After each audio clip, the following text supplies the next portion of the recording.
Nous sommes dimanche 7 février 2021, mesdames et messieurs. Petit à petit, nous sommes en train de nous acheminer, et comme on l'a dit, vers la fin de la première trimestre pour cette année 2021. Mesdames et messieurs, merci pour votre fidélité à votre chaîne Tingui Télévision, mais aussi à votre magazine Forum International.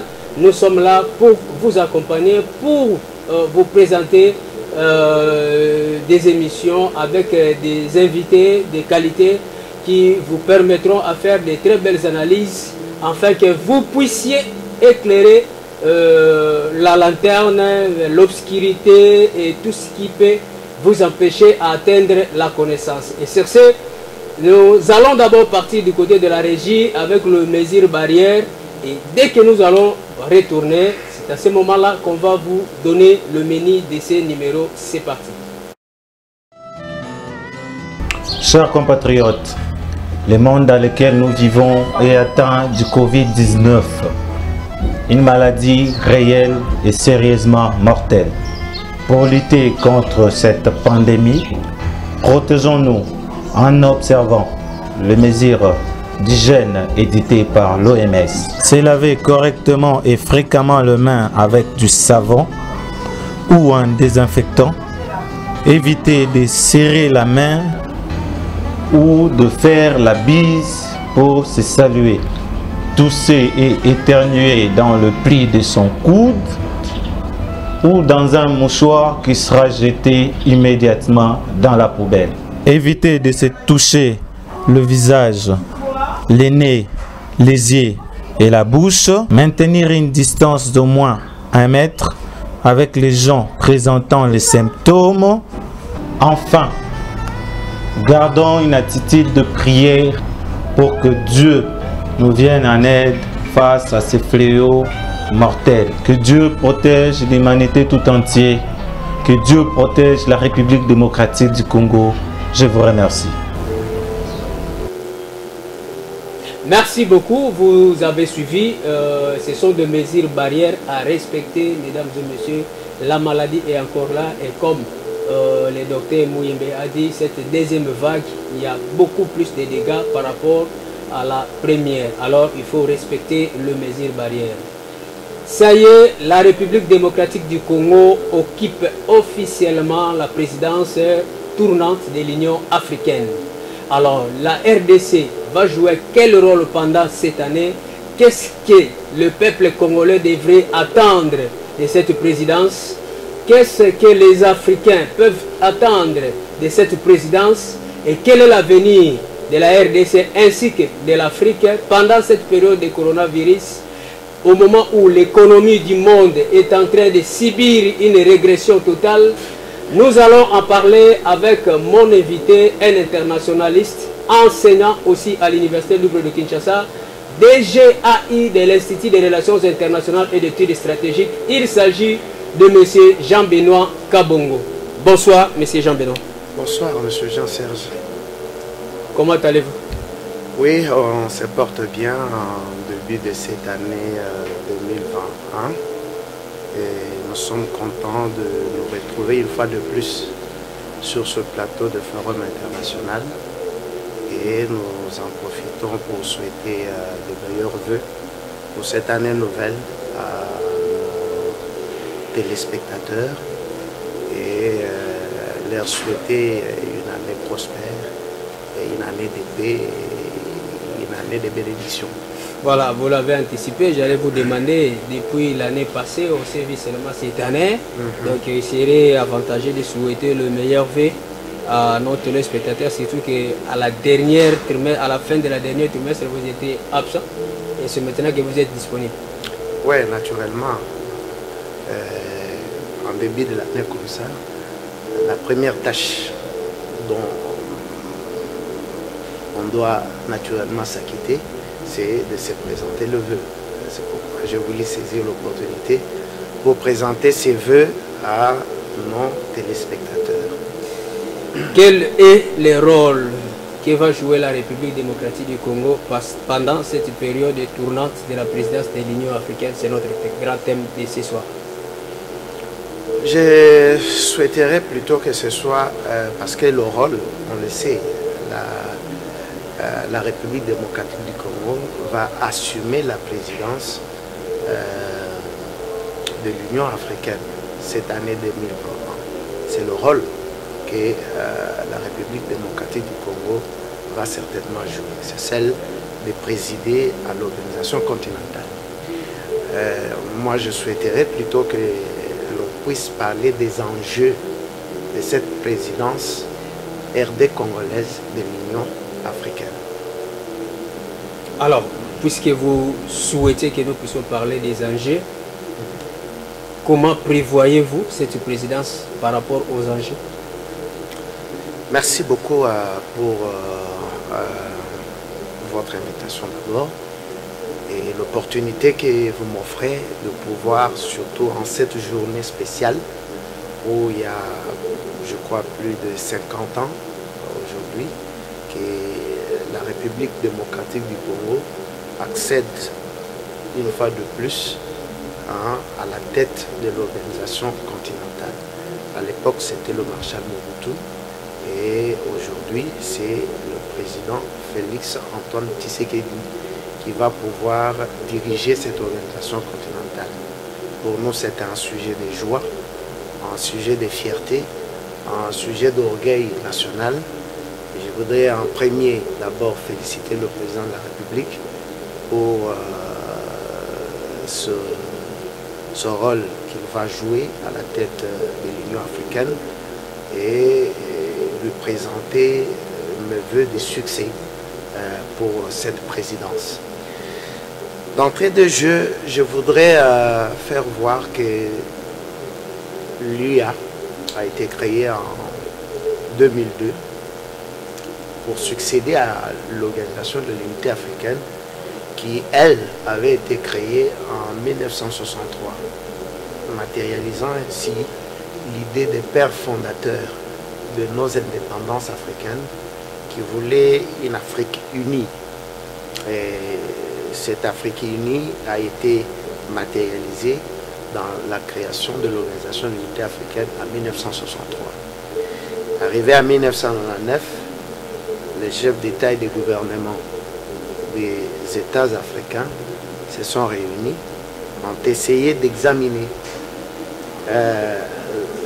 50 ans après la création de l'Organisation de l'Unité africaine, au regard des objectifs qui s'étaient fixés lors de la création de cette organisation, si l'organisation avait pu atteindre les objectifs qui s'étaient assignés.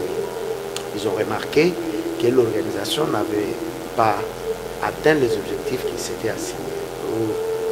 Le bilan était mitigé. Il fallait donc rectifier.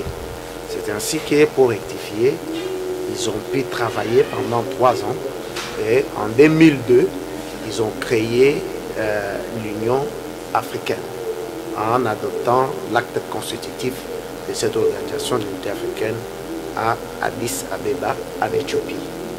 Et en adoptant l'acte constitutif, ils ont élaboré ce que nous appelons l'agenda 2063.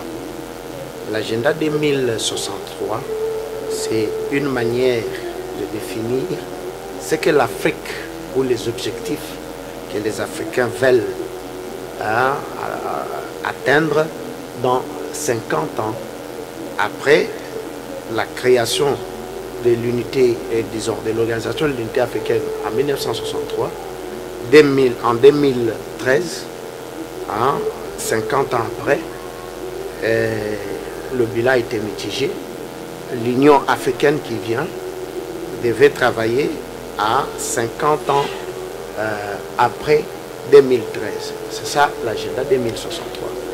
Et cet agenda 2063 avait pour objectif de créer entre les États africains une sorte de solidarité ou une sorte d'unité des États unis autour d'un destin commun et d'une identité commune, lequel est le panafricanisme.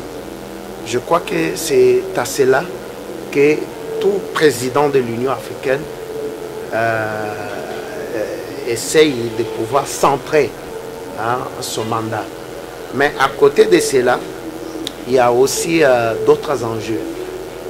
Les enjeux sont deux fois structurels et aussi conjoncturels. Au nombre des enjeux structurels, je pense qu'il y a les réformes nécessaires pour pouvoir rendre l'organisation un peu plus efficace. Et il y a une équipe qui a travaillé sur ces réformes. L'équipe avait été confiée et dirigée par le président Paul Kagame du Rwanda. Et cette équipe est censée rendre les résultats de ces travaux, je crois, cette année.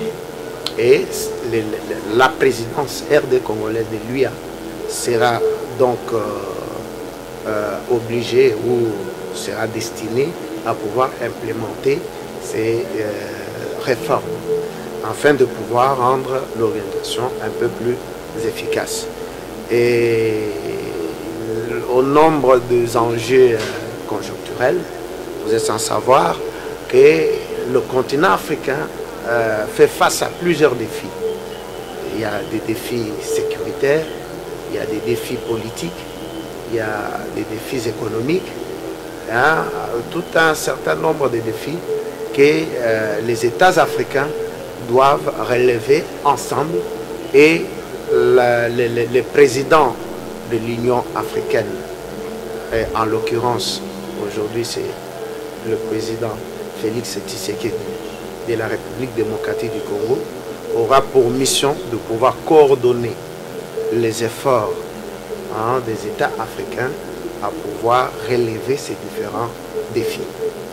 Merci beaucoup. Vous avez pris assez de temps pour essayer de nous donner le grand ligne de l'Union africaine, mais aussi de la présidence, donc le chef de l'État, les enjeux que vous avez énumérés en des parties structurelles et conjoncturelles, qui est le chef de l'État qui assigne cette présidence va devoir faire. Alors maintenant je vous repose la question pour le commun des mortels qui nous suit à la maison, qui est très content de voir son chef d'État aujourd'hui. Vous l'avez dit au début, à part le président, le fait maréchal Mobutu, je crois plus de 20-30 ans, c'est maintenant la RDC qui reprend cette présidence, mais avec le président Félix Antoine Tshisekedi Tshilombo. Qu'est-ce que les Congolais lambda ou les Congolais à l'interne peuvent attendre de cette présidence? Ok, vu du côté congolais, ou ce que nous Congolais, nous pouvons tirer de cette présence, disons, de cette présidence RD congolaise de l'Union africaine, je l'ai dit d'entrée de jeu, c'est d'abord un motif de fierté. Motif de fierté, pourquoi? Parce que vous vous souviendrez que depuis 1997, la République démocratique du Congo a traversé différentes crises politiques, différentes crises sécuritaires qui l'ont pratiquement affaibli sur le plan international. Le fait de revoir la République démocratique du Congo à la tête de l'Union africaine préfigure le retour de la République démocratique du Congo sur la scène internationale, où elle est censée jouer un rôle de premier plan.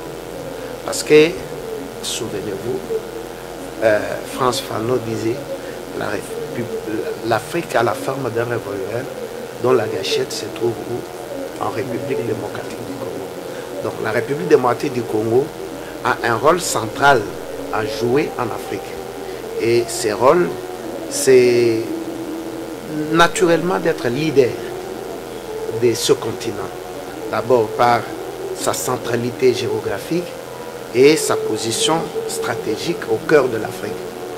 Et son immensité aussi, et ses immenses ressources naturelles, la République démocratique du Congo est censée jouer un grand rôle, et surtout un rôle centrale en Afrique.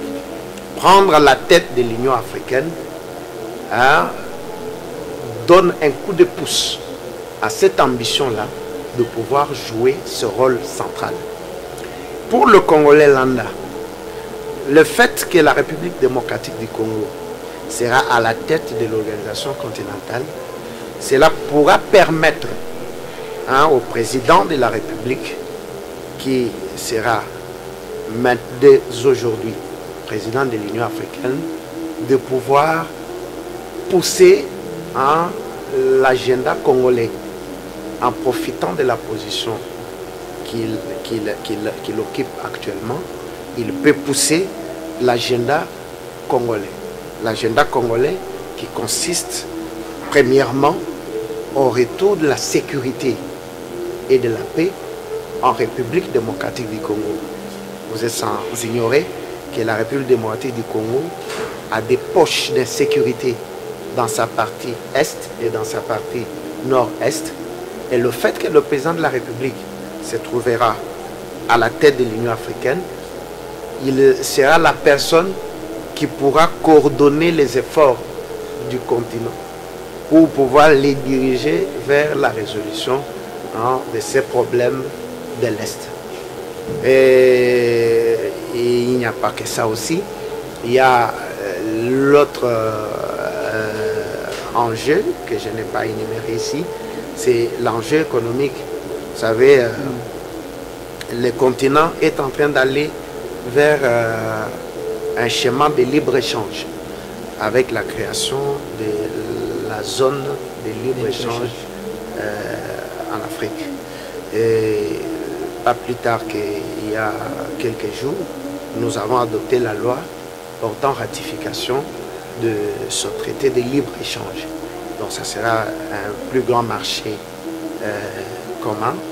Et dans cet objectif-là, le président de la République pourra aider la République démocratique du Congo, en profitant notamment de la position qu'il occupe à la tête de l'Union africaine, de pouvoir trouver son intérêt dans ce grand marché commun qui est en train de se créer sur le continent. Puisque vous aviez épinglé, je voudrais que nous puissions prendre une ou deux minutes, que vous puissiez un peu expliquer les Congolais qui vous suivent à la maison maintenant, le bénéfice de ces traités de la libre-échange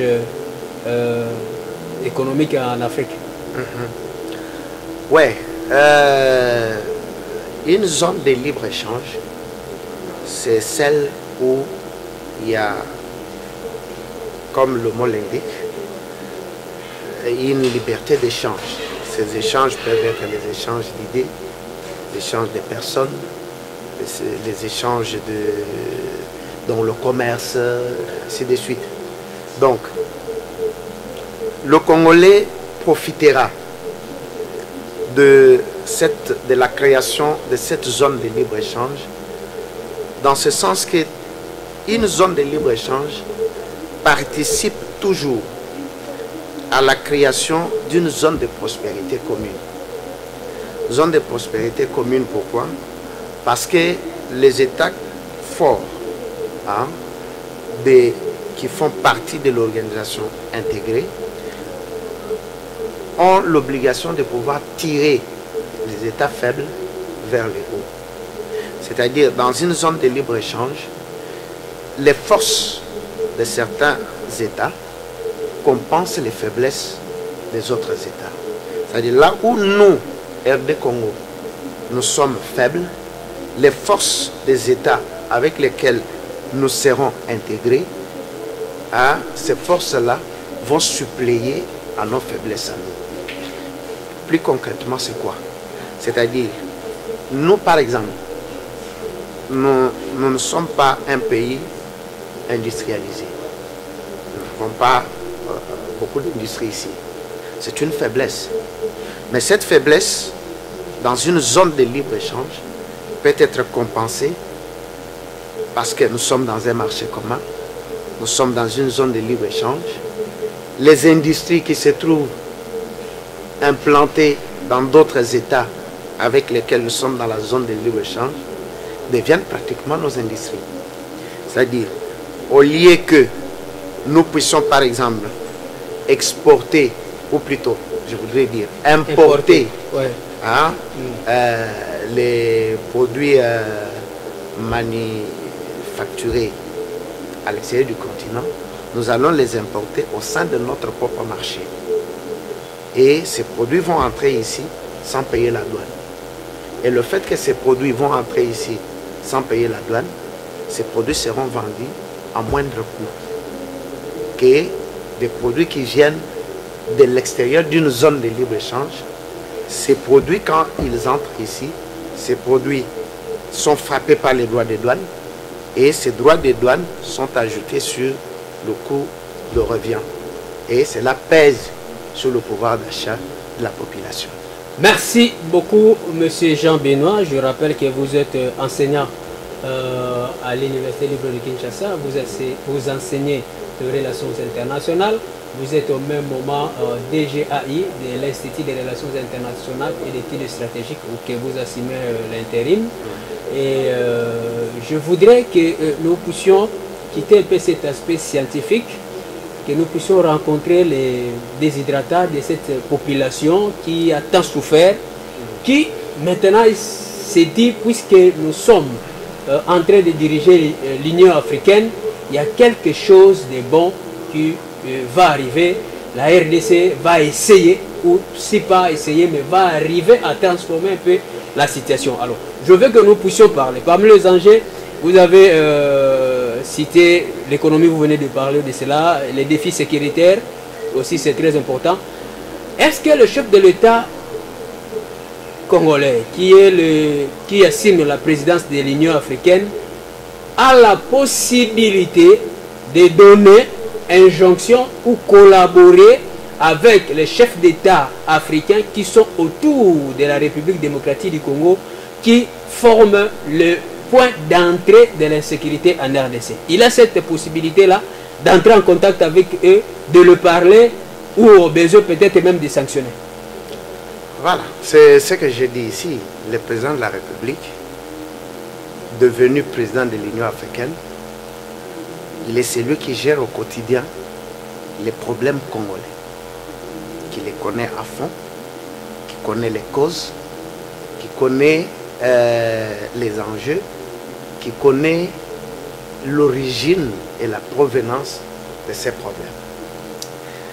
En se trouvant au sommet de l'organisation internationale, disons, continentale, il a la possibilité, parce qu'il devient automatiquement le décideur. En tant que décideur, il a la possibilité, puisque connaissant bien la situation, de pouvoir décider pour le bien de la République. Parce qu'au moment où l'organisation était gérée par des personnes étrangères à la République démocratique du Congo, nous étions obligés d'aller leur expliquer notre situation. De dire, regardez, notre situation, elle est comme ça, elle est comme ça, elle est comme ça. Et eux, à leur tour, ils prenaient la décision sur nous. Mais maintenant, c'est nous-mêmes qui allons prendre des décisions. C'est nous-mêmes qui allons coordonner les efforts. Voilà ce que j'ai dit, que nous allons tirer un avantage pour pouvoir résoudre nos problèmes de l'Est. Au sein de l'Union africaine, il y a un organe. C'est le Conseil de paix et de sécurité de l'UA. Cet organe est chargé de prévenir les conflits, de gérer les conflits et de gérer les périodes post-conflit. Mais deux fois, cet organe est sous les pesanteurs politiques. Les pesanteurs politiques, peut-être parce que à la tête de l'organisation, il y a quelqu'un qui ne comprend pas mieux la situation de la République démocratique du Congo. Mais maintenant, c'est nous-mêmes qui sommes à la tête de l'organisation continentale. Nous allons utiliser les ressources de l'organisation internationale, disons, de l'organisation continentale, utiliser les moyens qu'offre l'organisation continentale pour nous permettre de pouvoir résoudre ce problème de l'insécurité à l'Est. Alors, il y a une autre question qui m'a été posée quand j'ai parlé à un internationaliste. Il voulait savoir si, pendant cette présidence, le chef de l'État peut proposer un Africain au niveau du Conseil de sécurité, si pas l'Afrique arrive à obtenir un droit de veto pour ne pas permettre aux grandes puissances à tout moment d'utiliser l'Afrique comme étant un moyen où ils peuvent se dire que l'Afrique est très faible, c'est à nous de leur apporter un soutien. Est-ce que le chef de l'État ne peut pas le faire pendant sa présidence de l'Union africaine? Oui, c'est une très belle question, mais ce que les gens doivent savoir, c'est que il y a déjà des États africains au sein du Conseil de sécurité. Je ne sais pas cette année, c'est quel État, je ne sais pas si c'est l'Afrique du Sud ou quel, je ne maîtrise pas, mais au moins l'Afrique est représentée au Conseil de sécurité. Parmi les 10 membres non permanents, l'Afrique désigne 2 membres. Je crois qu'ils ont un mandat de 2 ans, chose comme ça. Et puis après, on échange, on désigne 2 autres pays pour représenter l'Afrique au sein du Conseil de sécurité. Donc, ça ne revient pas au président de la République de devenir président de l'Union africaine, de pouvoir désigner il y a toute une procédure pour pouvoir désigner les États qui doivent siéger ou prendre des sièges au nom de l'Afrique au sein du Conseil de sécurité de l'ONU. Quant au droit de veto, le problème du droit de veto fait partie des différentes propositions des réformes qui ont été introduites, des réformes de l'ONU, bien entendu, qui ont été introduites, ça fait maintenant plusieurs années. Depuis Boutros Ali, qui était un secrétaire général de l'Organisation des Nations Unies, un secrétaire général africain, il avait déjà introduit un certain nombre de réformes, au nombre desquelles il y avait la réforme de ce droit de veto. Vous êtes sans ignorer que le droit de veto fait partie des questions qui ont handicapé le fonctionnement normal de l'Organisation des Nations Unies. Et beaucoup plus durant la période de la guerre froide. Donc il s'est trouvé que quand il y avait une question à régler et que cette question concernait par exemple un État qui était allié à l'une des superpuissances, cette superpuissance brandissait les droits de veto et la question était bloquée et ne trouvait pas de solution. Voyez? Et tirant exemple de tout cela, il a été proposé un certain nombre de réformes, au nombre desquelles c'est affaire ou cette question du droit de veto, qui s'est arrogé les nations vainqueurs de la Deuxième Guerre mondiale, auxquelles on a pu associer la France et la Chine. Donc, je crois que le président de l'Union africaine a naturellement un peu de pouvoir pour pouvoir pousser cet agenda, pousser dans le sens que ces réformes puissent être adoptées au sein de l'Organisation des Nations Unies. Mais je sais que c'est une question qui n'est pas vraiment facile, mais avec l'effort, on pourra y parvenir. C'est possible. Je crois, je ne sais pas si j'ai encore bonne mémoire, mais dis-moi, je sais que l'Afrique a un ambassadeur au sein de l'Union européenne. Oui, il y a des représentants, pas un ambassadeur, il y a, disons, bien sûr, parce que nous avons un ambassadeur de l'Union européenne ici chez nous. Oui. Ouais. C'est pas que l'Afrique a un ambassadeur de l'Union européenne. De la manière que l'Union européenne envoie un ambassadeur dans les pays africains ont le droit d'envoyer, d'accréditer aussi des ambassadeurs auprès de l'Union européenne. Donc, et il y a aussi des représentants des organisations internationales qui sont accrédités auprès des autres organisations internationales. Il y a, bien sûr, comme vous le dites, un représentant de l'UIA auprès de l'Union européenne. Alors, je veux que, avant que nous puissions prendre l'aspect sanitaire avec la COVID-19, j'aimerais que nous puissions un peu parler de la coopération Afrique-Chine.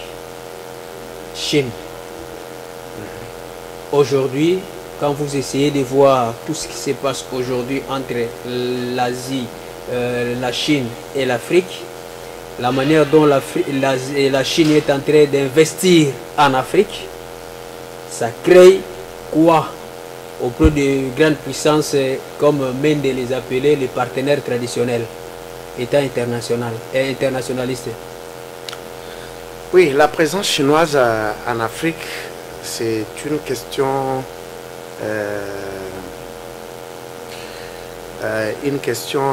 je dirais, c'est pas le terme que je peux utiliser, mais c'est une question qui suscite beaucoup de tensions entre les grandes puissances dans leur rivalité.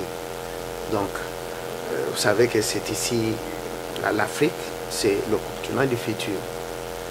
La plupart des États, qu'ils soient de l'Asie ou les États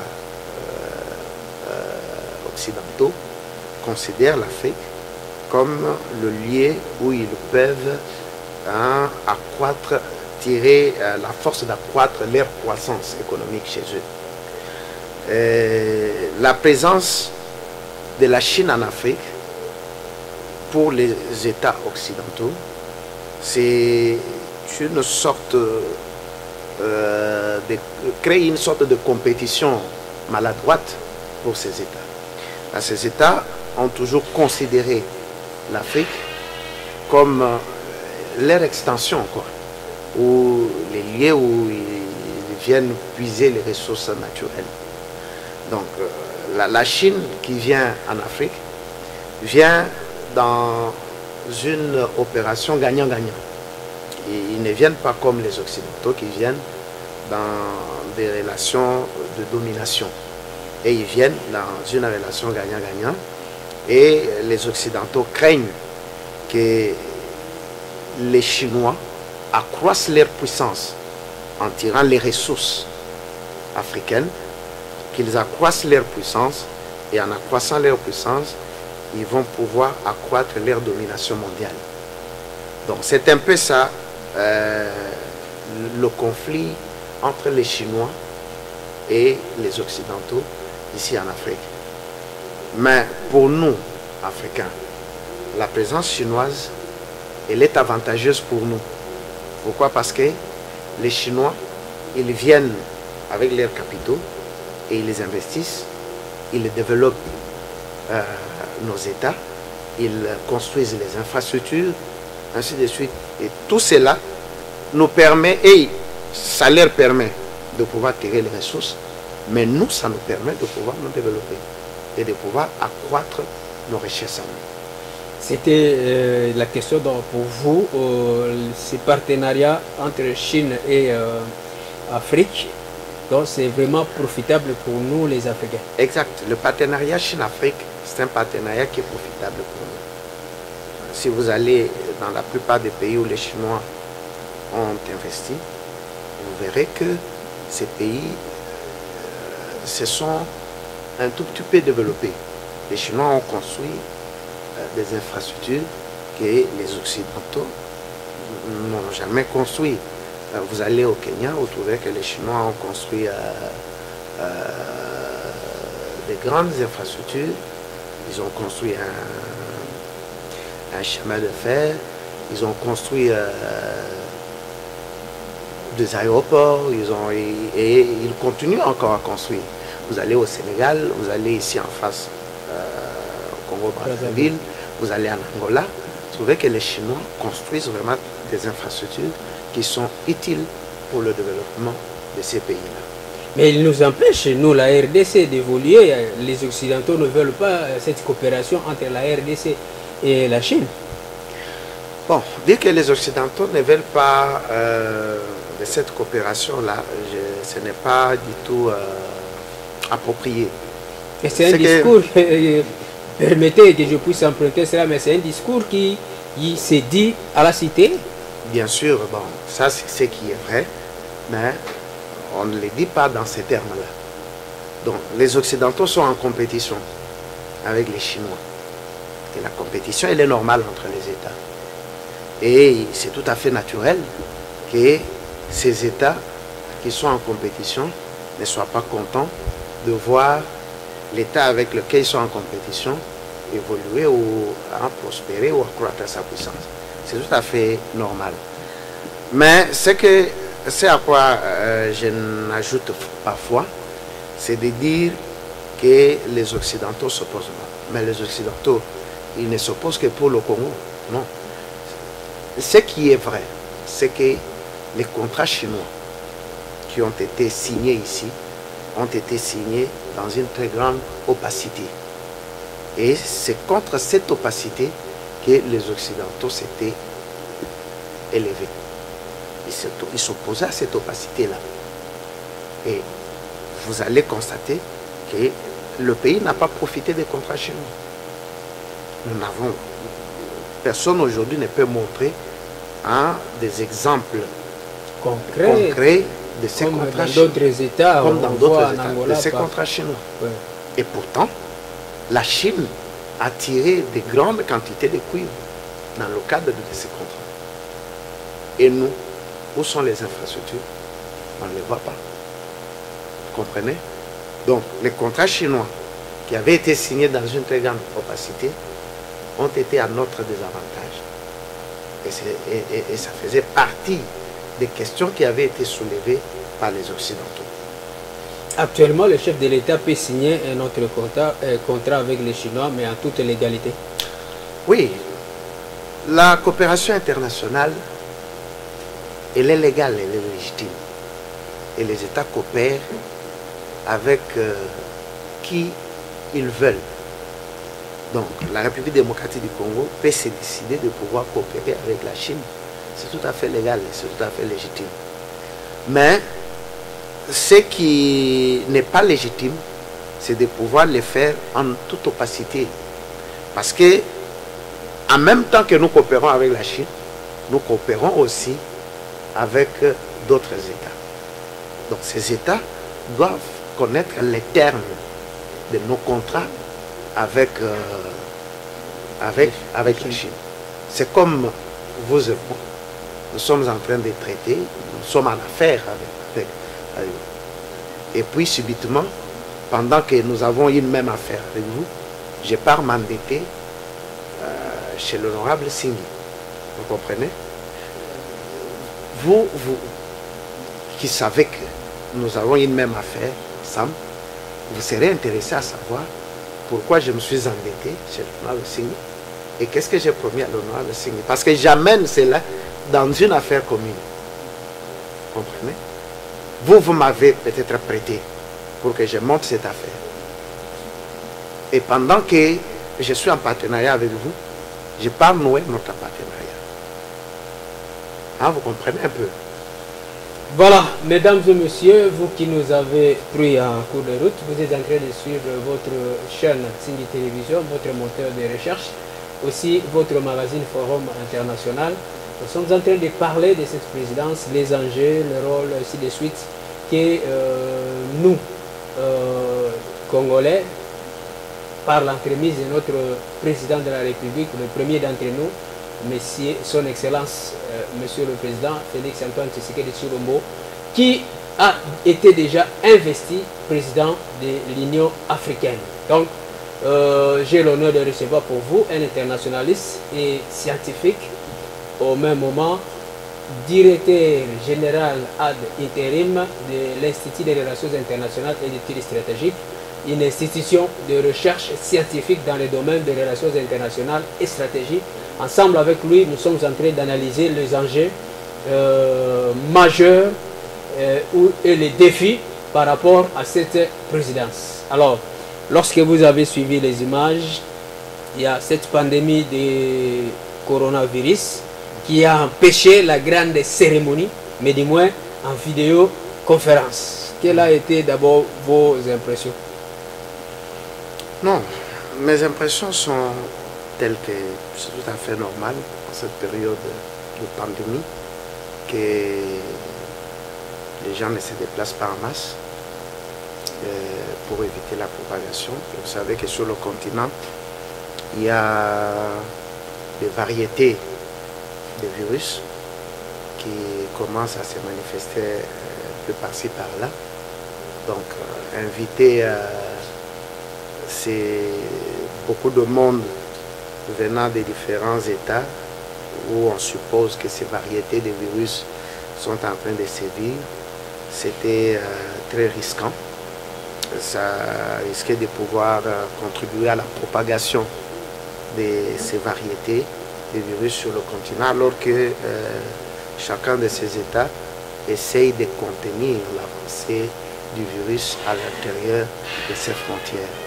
Je crois que ça a été sage, que ces manifestations se déroulent en virtuel, avec peut-être la seule présence réduite de la délégation venue de la République démocratique du Congo. Alors, pendant cette période de Covid-19 et les défis, les enjeux, tout ce que vous avez énuméré ici sur ces plateaux, est-ce qu'il y aura la possibilité d'atteindre ou de réaliser son programme avec la pandémie? Oui, la pandémie, c'est un handicap sérieux. Vous savez, ça a handicapé la présidence sud-africaine de l'Union africaine.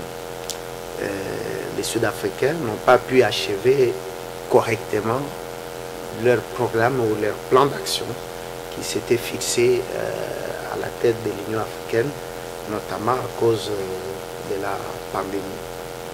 Mais cela n'empêche que, vous savez, ils ont pris la présidence de l'Union africaine au moment où la pandémie s'est déclarée. Et au début, les gens ne savaient pas comment la pandémie ou la maladie s'est comportée, comment l'éviter, comment la prévenir, comment ainsi de suite. Mais aujourd'hui, on a quand même développé des idées qui nous permettent de pouvoir vivre avec la pandémie et de savoir ce que nous devons faire et ce que nous ne devons pas faire dans le contexte de pandémie. Donc, c'est-à-dire en intégrant tout cela, ça va nous permettre de pouvoir nous fixer une certaine ligne de conduite qui pourra nous permettre de pouvoir atteindre les objectifs que nous nous sommes assignés. Le chef de l'État actuel, le chef de l'État, qu'est-ce que j'ai dit, le président de l'Union africaine en exercice a la possibilité d'émettre un point de vue par rapport au vaccin que propose l'OMS concernant la Covid-19. Oui, pas le président de l'Union africaine, mais plutôt personnel. Hein, c'est l'organisation continentale a déjà levé l'option de pouvoir recevoir ce vaccin. Et je crois que dans les jours qui viennent, ce vaccin sera sur le sol africain et je crois que l'Afrique du Sud est peut-être le premier pays qui a déjà reçu des doses de ce vaccin. Et dans les jours qui viennent, on va pouvoir commencer à vacciner les gens en Afrique du Sud. Donc c'est une décision qui a été déjà levée de pouvoir laisser l'Afrique et l'Africain accéder à la vaccination contre la Covid-19. Alors, on ne peut pas terminer cette émission sans que vous puissiez placer un mot de cette coopération bilatérale entre la République démocratique du Congo et l'Égypte. Le chef de l'État était en déplacement, aussitôt avec tout ce qui se passe à l'interne, peut-être ça sera la dernière question. Il est allé en Égypte, nous avons suivi les images, il a signé un grand nombre de contrats, partenariats entre la RDC et la Chine. Vous avez un point de vue à émettre là-dessus? Oui, l'Égypte est un État parmi les États puissants du continent. Et être en partenariat avec un tel État, c'est toujours quelque chose à soutenir. Pourquoi? Parce que nous avons beaucoup attiré d'abord de l'exemple égyptien et aussi attiré de l'apport des investisseurs égyptiens qui manifestent le désir de pouvoir venir investir dans notre pays. Donc ce partenariat signé, il est avantageux et il est soutenable. D'autant plus que les Égyptiens s'engagent à venir investir dans notre pays, à venir construire des infrastructures. C'est à notre propre avantage. Et je ne vois pas comment on peut refuser ou rejeter un tel apport. La toute dernière question, la RDC est en train de connaître une période,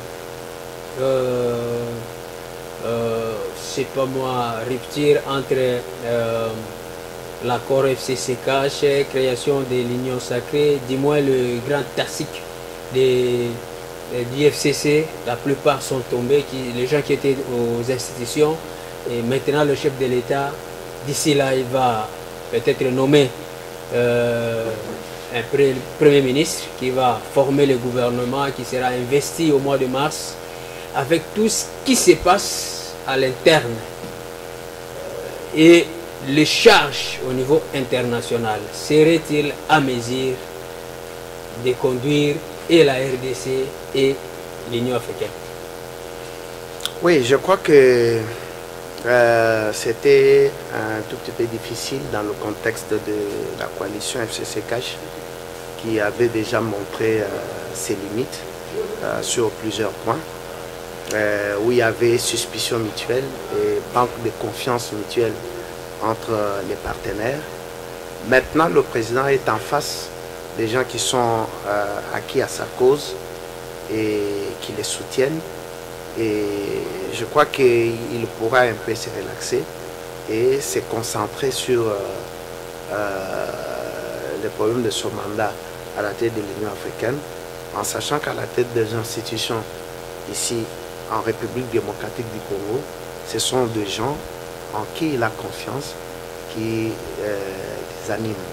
Donc le fait qu'il aura à placer à la tête de ces institutions des gens en qui lui-même a confiance et qui sont ses propres soutiens à lui, pourra lui donner une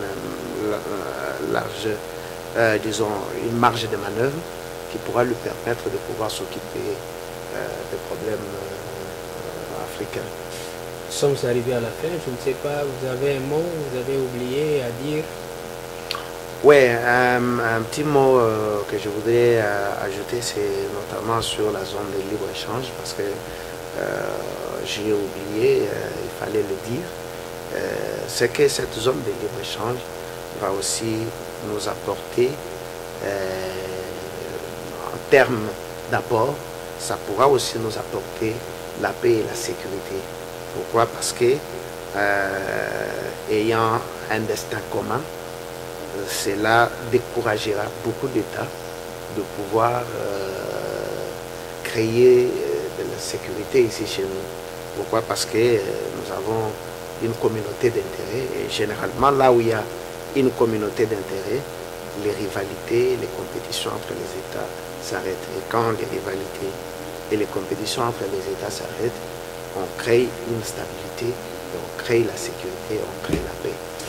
Merci d'avoir accepté notre invitation. C'est moi qui vous remercie.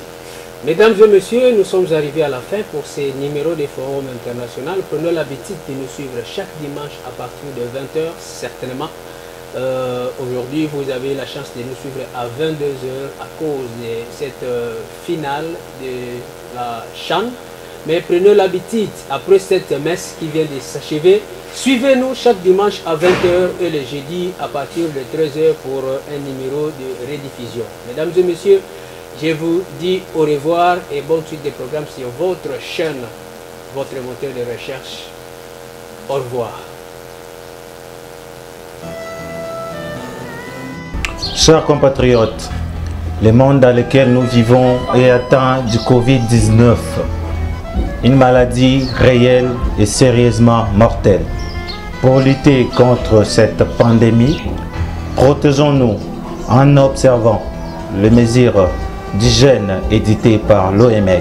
Se laver correctement et fréquemment les mains avec du savon ou un désinfectant. Éviter de serrer la main ou de faire la bise pour se saluer. Tousser et éternuer dans le pli de son coude ou dans un mouchoir qui sera jeté immédiatement dans la poubelle. Éviter de se toucher le visage, les nez, les yeux et la bouche. Maintenir une distance d'au moins 1 mètre avec les gens présentant les symptômes. Enfin, gardons une attitude de prière pour que Dieu nous vienne en aide face à ces fléaux mortels. Que Dieu protège l'humanité tout entière.